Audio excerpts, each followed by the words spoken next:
up, Otters fans, and welcome in to another edition of the Off the Record podcast right here on the Gem City Sports Podcast Network, presented by Rebich Investments. My name is Trevor Cabea. On this week's episode of the show, we sit down with Otters forward Andrew Kuzma and discuss his time so far in Erie, his hockey career, his health setbacks, and what it's been like in downtown Erie. Come along, let's have some fun. All right, here we go. Another episode of the show. So glad to be joined by one of the newer Otters, Andrew Kuzma. Kuz, thanks so much for taking some time, man. Yeah, thank you. Absolutely. So let's jump right into your hockey career. Obviously, for you growing up, what was life like in the early days? I know coming from a Slovakian family and getting into the game of hockey. Yeah, no, my mom played hockey in Slovakia, so that's kind of what drew me into playing the sport. But grew up in Florida, kind of playing for Florida Alliance, and then we moved to Chicago, and that's where I started kind of with the mission. Played there for 6 years, and yeah, definitely flies by. But yeah, I was grateful to have those experiences, and obviously the influence from my mom. Absolutely. And growing up in Florida, what is it like playing hockey down there, right? Because it's probably pretty spread out. Yeah, it was tough because every time we want to play a tournament like AAA level, it's you're flying to Michigan, Massachusetts, wherever, Illinois. So kind of moving to Illinois, like you kind of appreciate it a little bit more that you can just drive to the showcase or to those big tournaments, and that's definitely kind of what I feel like a lot of Florida kids do nowadays. They go and play their midget years up there, but obviously for me, I went as soon as I could with squirt mate, whatever it was. So yeah, I played 6 years there, and then my younger brother, same thing. But yeah, Florida's definitely tough. Yeah, I can imagine. I mean, hockey though has grown so much in those non-traditional markets, which has been great to see. Because even if you grew up 20, 30 years ago, who knows if you would have had the opportunity to play there at all? Yeah, no, I was a big soccer player. That was kind of my thing. So, and I kind of had to put soccer on the side and take hockey more serious because I was just kind of doing the public skates and then the learn to skate, and then kind of just interests me. And then having my mom play, it helped, give me advice and kind of, how to develop, I guess, doing the extra stuff off the ice as well. But yeah, soccer was my main sport, so I probably would be playing soccer instead of hockey if it wasn't that. Are you still a big soccer guy? Like not as much anymore. Like I'm definitely a big sewer guy, pretty good at it. But yeah, that's probably maybe the best sewer guy on the team. I would argue yes. So yeah, but guys don't like it. So yeah, it's always arguments. But no, it's good. Absolutely. Well, hey, if you have that experience, you might as well use it, right? For sure. Tie it into hockey. So you grow up, you battle your way, you make it to the USHL. Talk to me about how those early junior years formed where you've gotten to now. Yeah, it was a lot of adversity, kind of. Being picked early in the USHL draft and getting the opportunity to join Des Moines as a 16-year-old, like usually with USHL, it's a lot different than the OHL, at least back then it was, where you only have 5 16-year-olds, so there would be like 4 or 5 other 2005 birth year players. So, I mean, opportunities limited for us younger guys in that league, and then just having to battle my way through, get traded in Madison and kind of start fresh there, and I learned a lot about myself throughout those early years, and then obviously gaining the success in Madison helped me end up to where I am today, and kind of getting that D1 commitment, and obviously paving the way for me as a junior hockey player. Yeah, 100%, and obviously I imagine some differences in those leagues as well. Talk me through what life was like in the USHL, and maybe comparing to how things play out in the OHL. Yeah, I mean. Or like back then, like I think the rule change mixes everything up because we're there. Like I remember playing, like celebrating just playing Olympics. I was playing him my second year at USHL, and played against him a ton those early years too. So it's kind of funny seeing a lot of those guys like Fantilli too. That was my first year, but especially once I went to Madison, where it's Eastern Division, we played Steel like 7 or 8 times, whatever it was. So yeah, it's like those elite high-end guys. I feel like now they're going to be going to major junior more often than not just because of the rule change. So I think now it's like this league definitely reminds me more of the USHL than I thought it would. Really? Yeah, 100%. Because you have guys like, even for myself, like I have the opportunity to come here because of the rule change, and so do all the other American kids who are already committed, and Canadians too, for that matter, that now everyone's looking to get a commitment and kind of take that way and, get an education out of it and some more time to develop. So I think that's the biggest key, where USHL was the only league to offer that, and now it's you have the big dogs of major juniors stepping in. It's fascinating too because it changes the way you build a team, right? Yeah. Because you're building a team for, okay, if you draft, a handful of guys in the OHL that okay, these guys for sure aren't coming. Now all of a sudden you can draft out of the U.S. a little bit more than you have, and I think Dave Brown's done a nice job of that. I don't know if Tyler Cooper would be an Erie Otter if not for the rule change. Yeah, I mean, it's like how I said, those American kids, and like even for myself, like I was a late pick for Kingston, the 8th round, but then 4 years later, it's kind of funny. Like I end up signing. Those rights are still there. But it's there. So I think now more often than not, you're gonna see, the Americans are gonna want to go where the best leagues are, just like the Canadians. And I think with the OHL, that's kind of how it's paved out. Yeah, and now you have. Again, you mentioned the Canadian kids too. You grow up in Toronto. Okay, I can go play in the OHL. Yeah. Now I have this opportunity to go, get a great education on top of playing at a super high level. It feels like kind of a win-win for everybody. But again, it fascinates me the way that a team gets built now versus and how the junior hockey window and the OHL window used to be a 3-4 year thing. It's quicker now. It's a lot quicker. Yeah, it's quicker now because now you have your kind of first 3-round NHL drafted kids who A, either sign or B, commit to school and go there for a year and sign with their team. But I think even now, like, it's tricky because now I think it extends some other guys' times in junior where now, maybe the not high-end guys are playing their 4 or 5 years, whereas like USHL guys, if you're ready to go, you would go. Whereas now it's kind of like you want to take advantage of the time with, having the play time, and, that's a privilege to have with just being able to get those minutes. So I think yes and no, it changes it, but definitely those younger studs where you pick them in the first couple rounds and they go to the NHL, that's tough where, they want to go to college and develop there.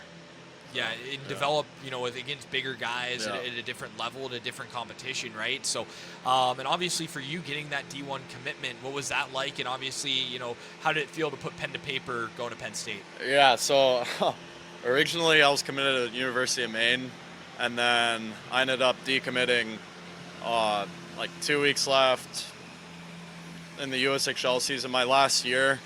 But yeah, it was just kind of the timing piece to it. I really want to be closer to home and kind of having those couple options of being closer home. Obviously Penn State isn't the closest school, but I think the conference itself, that's kind of what I was aiming for. And obviously I'm really happy with how it worked out with kind of being in Madison and having a good year there, and then being able to commit to Penn State and go in that summer was huge for me. Absolutely. So obviously you hit a roadblock though as you were about to go to school. Let's talk a little bit about that and what kind of led through, everything going on with the surgery, and how did that kind of almost give you maybe a new appreciation for not only the game but life? Yeah, no, I think the appreciation aspect, like I was definitely alone a lot of the times, just training, skating, because I was kind of on my own schedule with my rehab. It wasn't really rehab, it was just kind of slowly getting back into the lifts and skating non-contact, and then working my way up and ramping that. But yeah, definitely, going in, we do the standard echocardiograms, they caught it.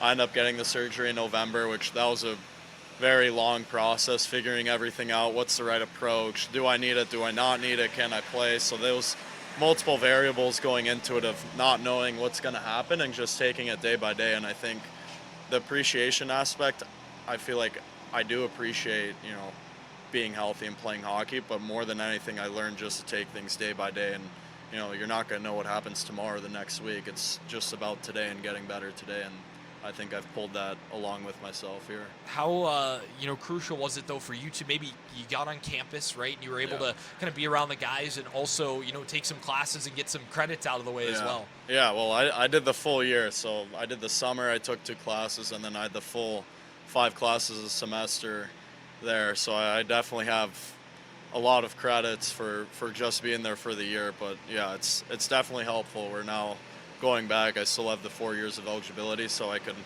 maybe get a little bigger degree or, whatever it is. 100%. So, yeah, that's definitely an added bonus. Yeah, obviously, that moment, I imagine so scary for you and your family. Kind of talk me through that and, how that kind of shaped where you are now. Yeah, I mean, it was definitely kind of scary not knowing. I think for me, I'm a very calm person when it comes to those types of situations where, you don't even know if you're going to be playing hockey again. I think I was not chill about it, but I was very understanding of the fact that, I have a health issue first, and that, that needs to get taken care of before I play hockey. As much as, I was so looking forward to just playing at Penn State, and I finally get my feet on campus and I want to play, but definitely taking things back a little bit and just getting my health back on track was the first goal, and then obviously the gratitude of playing hockey again definitely hits hard for me. Absolutely, man, and it's obviously so great to have you here, and obviously, doing what you love again. I imagine that first time back, and obviously it was in the OHL. We'll talk to you moving to the OHL. What was that first game back like? It wasn't pretty, for sure. I mean, it was, I forgot, 500 something days. Like, it was a long time. So yeah, it was just preseason game against Ottawa, and yeah, obviously took a couple of games to get back into it. But even now, like, it's still I'm finding more about myself, and it's not an uphill trajectory. There's definitely the ups and downs throughout the season, and I think just understanding that has helped me a ton. But yeah, the first game was definitely, as advertised, to be kind of difficult. But yeah, I grew from it. What led into the decision to come to the OHL? Why was the OHL the route you wanted to go to make sure that you could get yourself back to that level before going to Penn State? Yeah, I think just saving the years of eligibility for myself. I know that with college there's a 32-game season rather than the OHL where you have 68 games, and I think for me, getting those repetitions, getting those puck touches in the game is what I really needed as far as this season, and being out for a full season. That's kind of the biggest thing that I was missing out on, where what's best for my hockey career right now and also for the future. So when I go back, I'm not going to waste time trying to figure out what my game needs to be, or kind of those details within the game, but now I can kind of establish myself as I know what to do, and just the execution piece from that. So. And again, the rule change so beneficial, right? And you being a direct beneficiary of that, because if things were different, you would have, I guess, probably gone back to the USHL to have that type of development, or do you go right back to Penn State? I have no clue. Honestly, it was just more the OHL piece, where kind of my brother was in Kingston, and kind of they're reaching out with kind of my situation and kind of what was going on with me and kind of what I was thinking. I wouldn't say like it was, here or USHL. It was just kind of nice to have this door open. I think the Penn State coaches just kind of saw it for what it was, and the development piece for me to be here was definitely important. But yeah, I can't tell you like what kind of, it was just kind of, I was hoping that, the GM's meeting and end of August went through, that, I could come here, because the overagers coming from BCHL or college, they weren't allowed to come in. So until that rule change happened, that's kind of when I made it official that, okay, this is happening. But yeah, it was very last minute, kind of. Once that door opened, I wanted to take it. Absolutely, and obviously having the chance to play with your brother, how cool was that? And being able to be with him and be around him. Yeah, no, it was definitely good times. Kind of just battling adversity together, throughout the year. That learned a lot about each other, and then the good times, being at the rink, away from the rink, just spending 24/7 with each other. It's definitely good memories, and definitely look back on it. Was that the first time you played with your brother? Yeah, I mean, just the age gap, it's 3 years, so it's like he grew up watching me play, and then when I got into USHL, by the time he was eligible to join USHL, even if he did play as a 16-year-old, I was out of the league.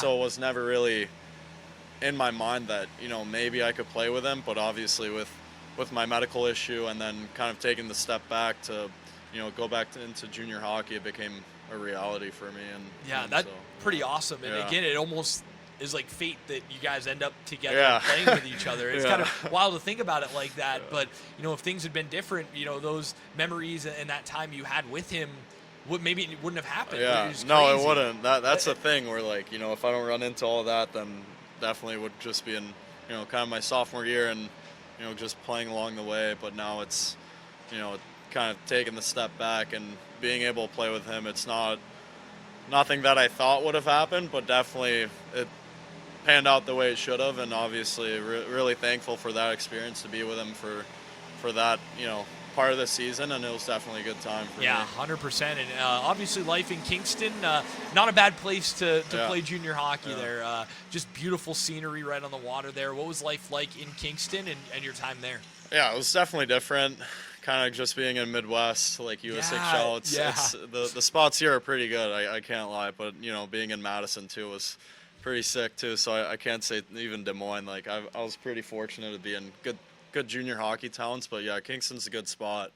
Like I visited after I played in the Linka Gretzky tournament, so I was able to kind of see what it was about, and obviously kind of had that connection with knowing how special of a place it was, and obviously the facility and having Queens there and then the downtown. It's a good setup there for sure. Yeah, great setup for sure. But obviously you end up making the move to Erie in around the trade deadline. Walk me through that and why Erie, right spot for you. Yeah, no, I just think for me it's about developing myself for the next season, which for me is college, but kind of the direction that Kingston was taking, and I had to take things didn't line up, and kind of taking my development to another team was kind of the goal, with management and myself, that I need to play hockey this year and play my minutes and play my role, and that was kind of what it came down to. And obviously I've been fortunate to have the coaching staff here believe in me. Yeah, 100%. And obviously, being back in the States as well, I can imagine pretty good for you. Yeah, it's definitely nice having the Chipotle and Chick-fil-A's and stuff like that. That's the biggest thing that I've been saying. Like just the food spots, it definitely feels closer to home. It's not Chicago, but it's still. I mean, not quite Chicago, but I can imagine, a little more comfortable. Yeah, it definitely helps, especially when you switch teams. Like, just going back to U.S. was easier for me on my mind, just knowing that it kind of feels closer to home, and just being in the U.S. it definitely helps. And you are geographically closer to home too, right? A little bit easier for everybody to come watch you play. Yeah, for sure. Yeah, my parents want to come up for the Kingston game when they come. Oh yeah, here, so that's true. That's the one they got planned out. They have the half and half jersey, maybe. Yeah, probably not. No, because he's got his Green Bay jersey from when he played. But I have a ton of my Madison and Des Moines ones. So I don't think they'll cut up a jersey just to do that. I mean, those are mine. That's true. Yeah, don't mess with those. Those are my in a jerseys. few years, man. Coming from a big jersey collector myself, man, you don't. Yeah, don't yeah. Mess with I'm the same way. Like it's they're gonna get hung up. They're gonna be worth room. Something to you personally, and who knows what they could go for on eBay, right? Yeah, of course. Oh, man, I always joke with Mally, and like I would do any a Chris Millette Flint Generals jersey would be an unbelievable add to any collection, right? Or a Ken Paroff Brampton Battalion jersey all day, man. Yeah, that's unreal. But no, what have you liked so far about Erie and being here and with this team? How's the fit been for you? Yeah, I think the fit, it's definitely a young group here. Everyone's kind of looking to come back and kind of, sink in their teeth into roles this year and kind of show the coaching staff what they can do for this club next year. And I think the biggest piece for me is just being a good influence on those guys from, what I do on the ice, off the ice, and then from the leadership standpoint of, how to treat the day-to-day grind. And yeah, I mean, it's been great so far. Like, no complaints. Coaching staff's really good. So, I mean, I don't have much to say on it besides how smooth it's been of a transition for me. So, yeah, I've been happy. What kind of leadership role can you play as a guy that's kind of been there, done it, right? You've obviously your life experiences and everything that you've been through at such a young age. How can that influence some of these guys and, again, provide a little bit of leadership with this team? Yeah, I think part of this team, too, we're going to battle a lot of adversity. It's week by week. Obviously, when I first got here, it was a tough start, that road weekend, and then kind of building our way up into, what it's come to now, just battling adversity. And obviously, I've battled a lot of adversity just through, my health issue and kind of even my junior hockey career being in that for a while, and then, having to figure out the college stuff too. But I've kind of experienced it all from, not just life, but also the hockey piece of being a 16-year-old in USHL and now being in the OHL and seeing, the 16, 17-year-olds and helping them out. Yeah, 100%. It's always, fascinating, especially a unique situation for you as an overager, too. Most overagers have been in the OHL for 5 years. Yeah. For you, first year in the OHL and kind of learning the league yourself. And obviously, a lot of these guys have kind of all played together growing up, and imagine maybe a chance for you to play against some of these guys at some point. Yeah. I mean, it's definitely weird, like coming from, USHL. Like I know everyone in the league. Like Yeah. my third year, it's like, I see all the names. I know everyone. I either play with them or against them. But even here, like in Canada, like I can recognize like some of the '05s that I played against just kind of through my time playing Mission, and we go to Toronto a ton, just for tournaments and stuff. So I mean, it's like I recognize some of the guys, but as you go through the league and uh, you don't recognize too many more names. But obviously, when you go through the year, you start to know guys' tendencies and stuff like that. So yeah, it's definitely different. Just kind of being a veteran in the USHL and then coming here and having to figure it out. But obviously, the play and the travel and all that, it's not anything significantly different. It's just kind of the guys in the league that you don't know exactly who you're playing against. Yeah. Obviously, there's high-end guys and the guys that kind of I know that I played against. But yeah. For you, obviously, having the chance to play in this building, what's that been like, and the fans, and Yeah. how they kind of embraced you in your time here? Yeah, I mean, it's been unreal. Honestly, exceeded my expectations for how nice of a arena this is. I mean, they pack it like it gets rowdy for sure, kind of unexpectedly. I feel like with how big of a setup it is, so it's definitely nice to have that. That we have a lot of people showing up and supporting us. Regardless of the result of the games, we try to. Obviously now the results have been better, Especially but in this building, yeah. yeah, especially in the building. I think that's the biggest key where we're at home, we're playing in front of our fans, and that's definitely been the biggest factor with us, just being able to play with our energy and pace here in this building. How So. does this kind of compare to the USHL in terms of a rink? I mean, it's definitely on the higher end side.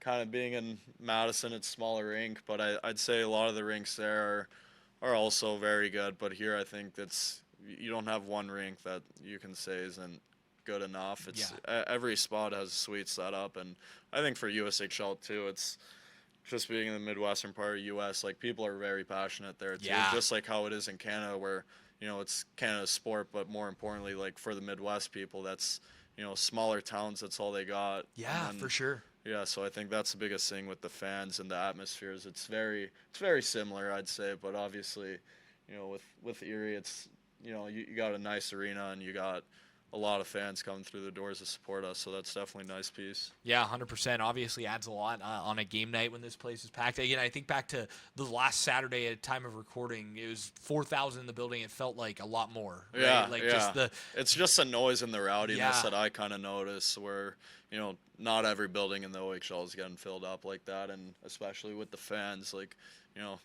some places are more quiet than others, and I think we can really appreciate having some people play in front of, and obviously they're passionate. So. Yeah, for sure, man. It's always, for me growing up, coming to games here, and the way it's kind of evolved has been, cool to see. And now, obviously, where I'm at now is it's incredible. And yeah, just I imagine down there on the ice, adds on a little bit, and scoring a goal and getting your first one out of the way on the road, but then you get the first one here, right? Like that's got to be so special. Yeah, no, yeah, it was important to kind of get rolling early. The first 5 games were pretty tough, so as soon as you can get one, you try to get them in bunches and just keep going. And then obviously the production piece too. It's nice to kind of get it all going at the same time, and scoring in front of the fans is pretty special too, just having that. How important is it for you two in your development to be getting the top line minutes that you are getting here? And obviously, what has it been like playing with Chris Millette? Yeah, I think obviously getting those minutes is pretty important for me. Just establishing myself as a centerman and being able to play up in the lineup, it's a privilege, and I think just taking every opportunity I can, regardless of how old I am, it's still I got to battle and compete and earn my ice. So I think that's been the biggest thing, where I'm getting those puck touches, getting those minutes under my belt after missing a full year of hockey. So that's been really important to me, and obviously just hold on to that role, just as long as I can, and keep developing. That's all what hockey's about. Is there's people trying to beat you out, and you just want to take that role and exceed with it. I got to ask you, too, what's it like playing with Michael Deck and his skill? Yeah, no, it's been really, really fun to play with him. He's a really high IQ player, skilled, so it's really easy to play with him, especially in the offensive zone, kind of finding each other. It's been really fun, and obviously still learning more about each other as we go with, how short of a run it's already been. So it's just taking it game by game, but it's been really fun playing with him. How nice is it, too, with obviously the Penn State connection, playing in the state of PA, only about 3 hours down the road from where your next chapter of hockey is going to take place? Yeah, it's something that I definitely think about, especially when I found out I was first coming here. Kind of that was one of the things that kind of made it feel like home for me just right away, and making that transition a little more smooth, along with being in the U.S. and along with the staff and the teammates here. It definitely makes it easy. But then also having that to kind of think back on that, I'm in the state where I'm going to school, and I was there last year, so kind of being aware of the state of Pennsylvania and being here, it definitely helps. A little bit of the PA culture, right? Yeah, for sure. Knowing some of the differences, right? But pretty awesome. Obviously, I can imagine, knowing like what you're working toward, I guess, throughout the rest of this season. Yeah, for sure. It's not looking too far ahead. That's been the biggest thing, just not looking too far ahead, being where my feet are, and I think it's been really helpful being here with kind of the setup that we have, and obviously the staff and kind of the guys around me, and being in the U.S. definitely helps too. So. Absolutely. Well, let's step away from the rink a little bit. What do you like to get into in your free time? Yeah, I mean, junior hockey, it's kind of not a lot of free time. You're laying around, big Xbox guy. Okay. Kind of that's my thing in season, and then summers it's hang out with my friends. It's a lot of training, but here and there fishing, nothing crazy. It's pretty simple summers for me, and then in season a lot of Xbox. But yeah, hanging out with my brothers and the brother in the summer, that's kind of been the biggest thing for me, since I don't really get to be with him during the year. But yeah, that's kind of the thing, just hang out with friends and family, and then fishing here and there, and kind of it's a lot of training though too, so yeah, hang out with friends there too. So 100%. Perfect night for you coming up on Friday then with our fishing night. Time of recording, that's our theme on Friday night. So I'm not like some crazy fish. No, I'm very now and again, casual. just go out there. Yeah, I'm very like I enjoy just going with buddies, and it's just chopping it up, but nothing crazy. So just enjoy the time on the water. Right? Yeah. Probably a little easier doing your growing up as a kid in Florida versus. I mean, honestly, in Florida, I wasn't big into it. I really more so got into it in Illinois, which it's kind of tougher spot to get into, but we have the lakes, and so you got being in Wisconsin. Yeah, so it's not crazy for me that I'm like, oh, some big fisher. It's just kind of something that I do if my buddies are doing it, or my brother. We kind of go together a lot, so it's nothing like I'm some crazy fisher guy. Like, I don't want to put off that vibe, because I'm not. But not a bad way to spend the summer though. And you mentioned the Xbox, what games do you get into? Yeah, it's a lot of Shell, kind of the CODs, Battlefield, whatever is in. That everyone's playing, but recently it's been a lot of Shell, Minecraft. Okay, Minecraft. Going, I remember playing that when I was a kid back in the day. No, it's kind of, you pick it up, you leave it, and then pick it up again. Okay, yeah. So it's good times. Say that was a classic for middle school, Trev. Back in the day. Oh yeah. Rip Minecraft with your buddies all the time. Good times, man. Good times. Yeah. For me, I was still into the sports games, like just play NHL. It's easy. Nice, easy. That's what me and my brother always get into, just 1v1ing Shell, or we do like. You ever play as yourself? No, I honestly I don't have enough time to like create my player. But you're in the game. No, I don't look into it at all. Like, if we're playing, it's like I'm Toronto Maple Leafs. Matthews is my guy. Yeah. Like that's kind of what I roll with, or Avs. Like we'll do a lot of 1v1s, but then we'll do World Excel and stuff like that. Like, it gets pretty heated, but yeah, it's just kind of whatever. Yeah, I guess I haven't experienced that, playing as myself. It doesn't really cross my mind. You could. Like, I used back in the day. I used to play season as the Erie Otters all the time. Like, they're in the game, man. Yeah. You can beat Andrew Kuzma in NHL. That's gonna be a wild thing to think about, like being in the game. But I know that with this team, that game is quite popular, especially amongst the younger guys. Yeah, no, it's definitely really popular. Just with us playing hockey and kind of Shell, like It's easy to get into. Yeah, it's easy. It's simple. They don't change the game up year by year. Yeah, so no, they do not. Yeah, For better or for worse. Yeah, exactly. But no, it's that's always a lot of fun. And I know you mentioned being back in the U.S., enjoying some of the American spots around Erie. Has there been another spot around Erie that you've really enjoyed going to? Honestly, it's just been the Chipotle. Like, there's no Chipotle in Kingston, so kind of being without that, like, that's multiple times a week for me, just for lunch. Big chipper guy. Yeah, like, it's not even addicting. It's just habit at this point.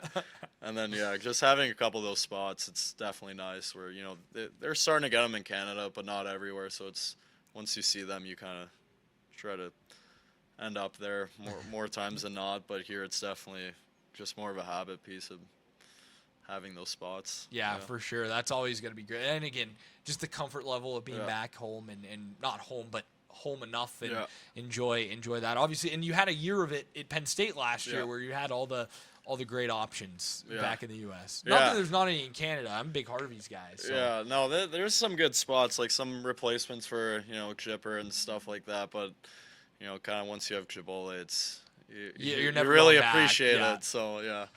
Yeah, 100%. Yeah, absolutely, man. Well, let's come back to kind of wrap this thing up. Obviously, as you kind of put an end to your junior hockey career, talk to me a little bit about the excitement about having the opportunity to go to Penn State next year. Yeah, I think for myself, just, you know, being able to go to a really sweet Big Ten school, that's kind of always been a dream of mine, and kind of having the opportunity to be there last year, and obviously wasn't able to play, but kind of seeing it from close up, being in the locker room, and obviously, you know, being a part of the practices and, you know, working out and stuff like that.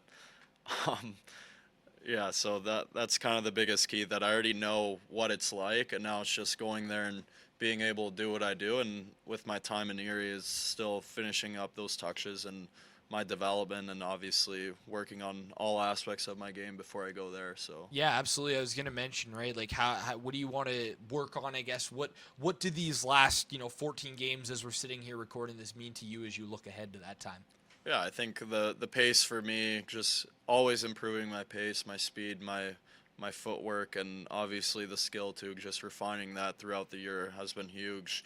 And obviously, just executing those plays whenever I can. I think, you know, not worrying about the points, but rather just finishing the plays in that next shift mentality. I think that's going to be huge carrying into college hockey, where, you know, there's a lot of chaos with how physical and fast it is, and just being able to control what I can, and starting that here is huge for me. Absolutely, man. Well, this has been a lot of fun. Thanks so much for taking some time doing it. Appreciate it. Absolutely. Well, that's going to do it for another edition of the On the Record podcast here on the Gem City Sports Podcast Network, presented by Rebich Investments. Reminder, you can catch us every Thursday, 7 o'clock.